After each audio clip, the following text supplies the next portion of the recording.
ফারদিন যে ধীরে ধীরে খারাপ হয়ে যাচ্ছে সেটা এবার ফারদিনের আপনজন সবাই জেনে ফেলবে। বিস্তারিত জানতে সম্পূর্ণ ভিডিওটি দেখতে থাকুন।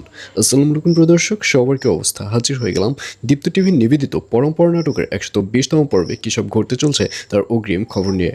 অলরাইট গাইস, ফাইনালি ফারদিন যে কেশিনু খেলে, অর্থাৎ ফারদিন যে ধীরে ধীরে খারাপ হয়ে যাচ্ছে এই ব্যাপারটি নাহিয়ান বুঝে ফেলবে এবং নাহিয়ানকে দেখা যাবে সে ফারদিনকে ঠিক হতে বলবে।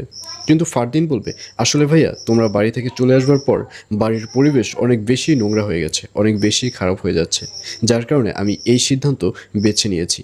আর অন্যদিকে সত্যি কথা বলতে বাড়ির পরিবেশ আসলে অনেক বেশি খারাপ হয়ে গেছে। বাড়ির মধ্যে অলওয়েজ ঝগড়াঝাটি লেগেই থাকে। বাড়ির মধ্যে অলওয়েজ বাড়ির যে মেইন নাটের গুরু রয়েছে অর্থাৎ দাদু, তাকে দেখা যায় তার ইচ্ছা মতো বাড়ি চালানো শুরু করছে। এই ব্যাপারটি কিছুতেই বাড়ির কেউই মেনে নিতে পারছে না।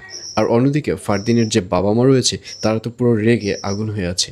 ফারদিনের বাবা মাকে দেখা যাবে ফারদিন যখন বাড়িতে ফিরবে তখন ফারদিনকে অনেক বকাঝকা করবে এবং এক পর্যায়ে ফারদিন এত সব বকাঝকা না সহ্য করতে পেরে এবার সে ফাইনালি নাহিয়ান ও মেঘা যেখানে থাকে সেখানে সব ব্যাগবাটোয়ারা রেডি করে সেখানে চলে যাবে। আর এছাড়াও থাকবে আরও আশ্চর্য সকল ঘটনা। সুতরাং সবাইকে পরপর নাটকের 120তম পর্ব দেখার আমন্ত্রণ রইল।